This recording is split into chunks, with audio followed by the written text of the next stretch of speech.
While Ken were alive, I was there 24 hours, 7 days a week.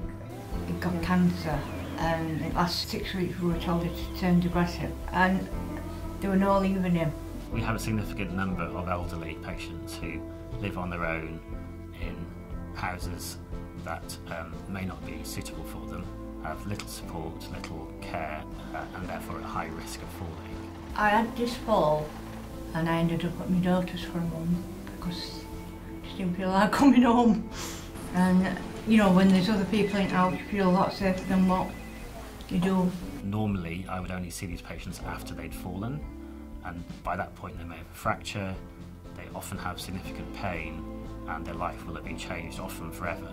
The idea of this project and this gadget is to identify the patients who are at risk, stop them falling, and therefore improve their quality of life.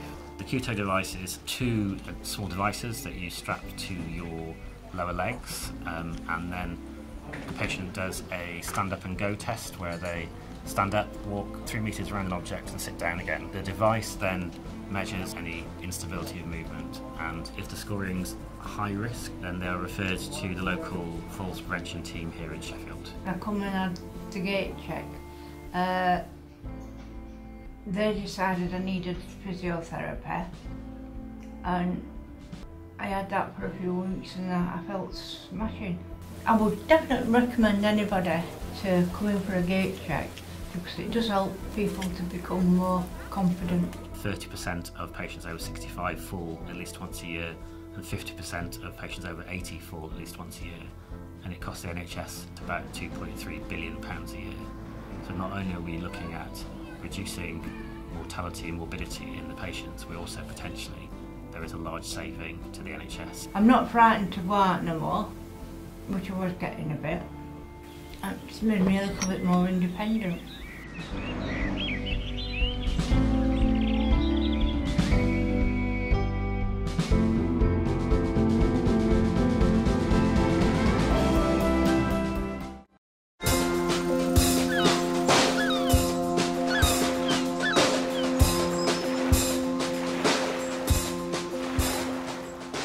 I've lived with type 1 diabetes since 1961, so that's 56 years. It's a 24/7 thing.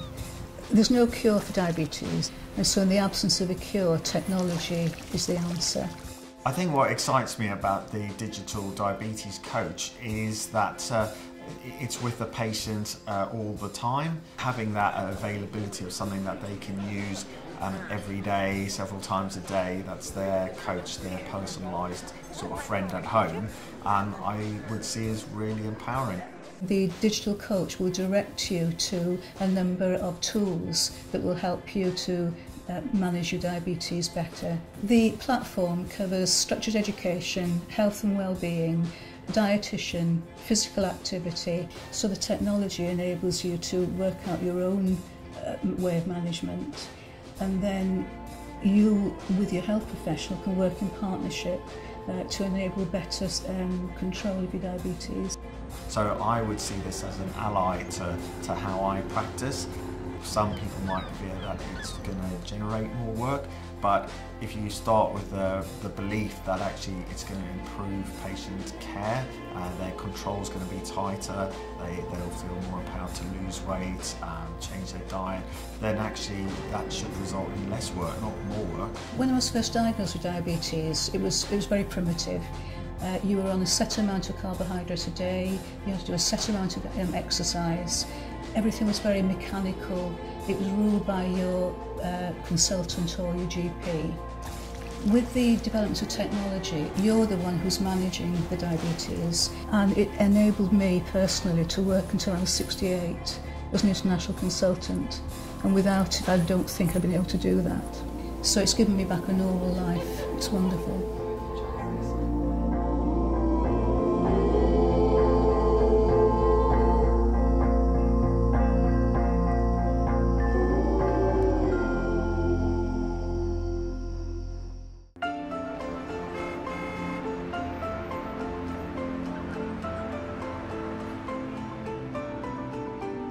The Caddy system will allow us to have a view at all times of what activity and what demand there is on our system. The big impact is that we're able to make sure that demand is met by capacity. We're using an app. So at the moment, if you're a patient that turns up in an A&E department for an assessment, that team is able to capture that on the app, and they're then able to capture how many staff are in that team on that day, and that information is coming back to the crisis centre, so we can then make a decision about whether they're able to meet the capacity or not. So we've started it in our RAID, our psychiatric liaison teams, in our RAID teams, but we are going to roll it out to all elements of our urgent care teams. We're looking at risk prediction for patients. Some of our patients are very risky and they don't know how to manage their risk, or if they do, they don't always get in touch with us in time. We'll be able to look at what are their predictors. And this is in a scientific way and in a way that we're not able to do just by talking to the patient. So we'll be able to see how many times they're ringing up a team, how many times they're having interactions with the team, what their previous predictions were around, what was their previous say relapse indicators. I think from a risk prediction, we're on the cusp of something amazing. You know they're heading for a relapse and you intervene at that point. And you stop somebody's life being put on hold for 6 months because they're being detained under the Mental Health Act. That's phenomenal.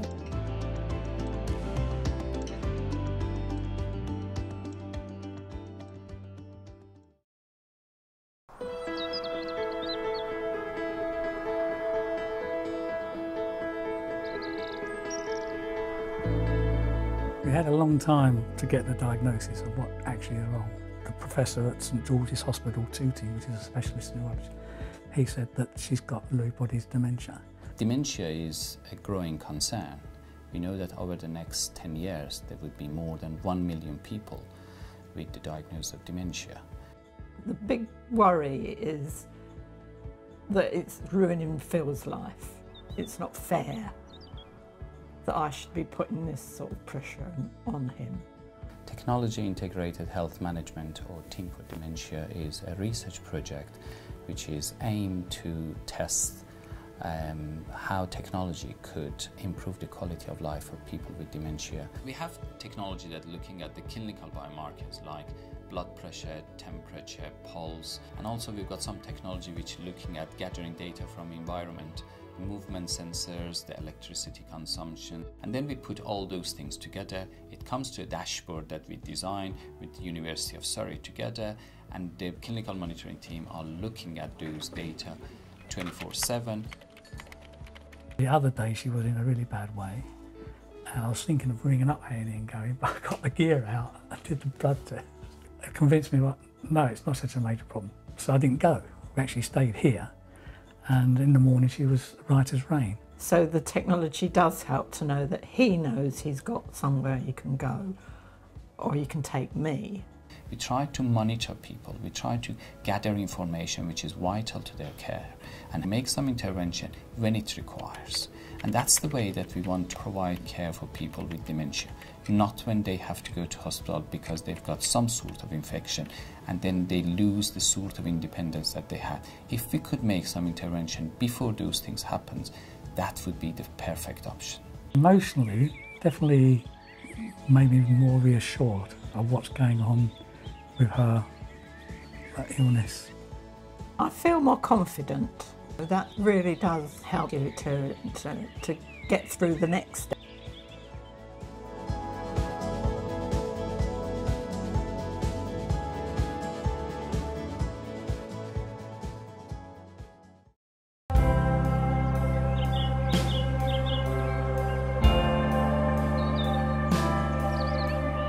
I have a lung condition, bronchiectasis. I know that I can't be cured, in inverted commas, but that I can handle it. So for those years, I was taking medication and then gradually increased my exercise levels. And so was going along, fairly steadily. And then along came the chance to be part of the Test Bed Programme, and that sort of reaffirmed the fact that I'm coping. We're looking at exploring new models of care. So the Test Bed project is about using equipment to do that with patients.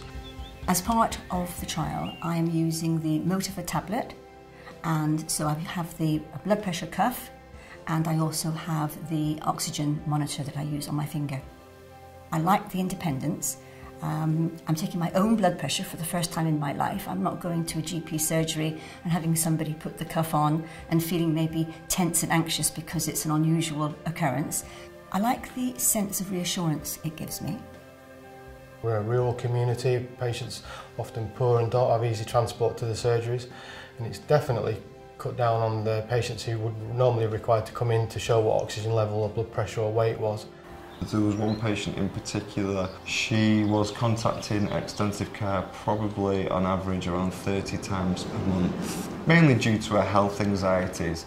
And after she started using the equipment as part of the trial, those contacts went down to an average of about 2 per month. So the feedback from her was that it was really reassuring, and it gave her a lot of confidence that she was well and that her health was being monitored. Some of the patients don't realise how poorly they are. Patients whose blood pressures had crashed compared to the normal, or their oxygen levels were much lower, and yet when we called them they didn't actually feel unwell on those days, but by calling them in and checking on them, these are patients who have ended up in hospital very ill. So although part of the technology is to avoid hospital admission, in these particular cases, I'm pretty sure it saved these patients' lives. It's made me count my blessings and think, yes Pat, you can do this. I would say it's been a positive, life-affirming experience.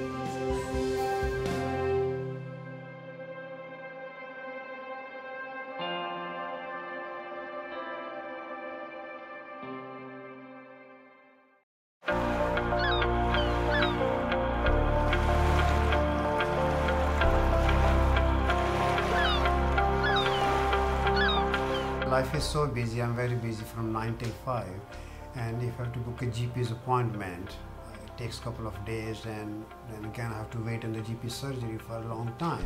The Alive core that's been adopted as part of the NHS Innovations Accelerator offers a bit more accuracy for those that have an irregular pulse to actually determine whether they have possible atrial fibrillation. So the mobile ECG, Alive core, sits on the back of a smartphone or a tablet, and literally 30 seconds it will provide a single lead ECG, and within it also has an algorithm to be able to detect whether you've got possible atrial fibrillation. So I had this 21-year-old girl walked in complaining about palpitation. We wouldn't think that she can be having any heart problems, but regardless of that, I had to check. So I offered her the service, and to our surprise, she was detected with atrial fibrillation. She was referred to the hospital where they had to send her to the 24 hours monitoring, and after that she's on medications now. So that was a really good experience with the Life Core.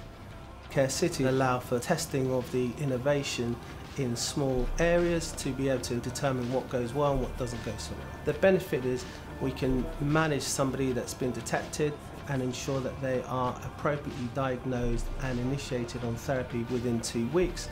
And from the patient's perspective, we can reduce some of that anxiety associated with a potential diagnosis and ensure they're on appropriate therapy quickly, which for them often means anticoagulation to reduce their risk of stroke.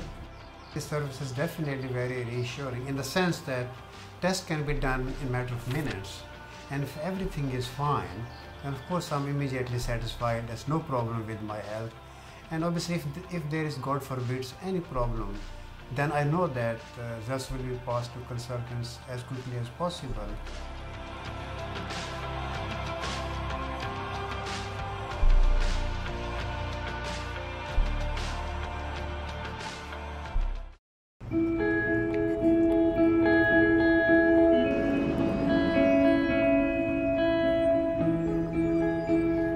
In 2010, I died. The wife said they give me it last right. They want to give it last right, so he's not religious, well, didn't bother. And I come round. I mean, I've had heart trouble since about 30 odd, in the late 30s, I think I started in it first. Not first started down here.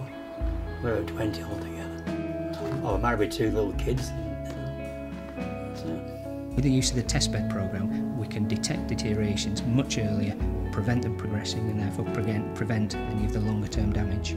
You know, every morning I sit down for a walk now and then have a rest, and I put the blood pressure on, test it, and have it, and they go through the machine to the nurse. Well, if they went wrong, they tell me straight away, don't they? If people are in control of their own condition, they feel better by it. It's them owning the condition rather than the condition owning them. If we look at the grandparent generation, they're likely to have 1 or 2 long-term chronic conditions that they will benefit from both the closer care technology management of the condition that they've got and the evidence into practice of raising standards of the treatment that they do get and a consistent approach. And the grandchildren of that generation will benefit from learning from the grandparents to say, well, what is it about them that made them get the disease? How can we change that so you don't get the disease? So as you're at their age, you're healthier, your life expectancy is greater, you've got better, longer term, healthier lives. No, I just think it's a good scheme, that's all. I'm testing myself all the time. My wife thinks it's great because she knows I'm going to be right, I'm all right. Perhaps the most exciting bit is the algorithm development working with Verily. And the algorithm development enables all the data that we've got within the local healthcare, within general practice, within hospitals, within social care, and to analyse what trends may happen and which patients may develop diseases in the future, and therefore we can prevent that happening rather than just treating them better when they do develop them. You can feel nice one day, you feel lovely, you can do anything you want. I can play with kids on the floor and that, and have some fun with them, not worrying about anything.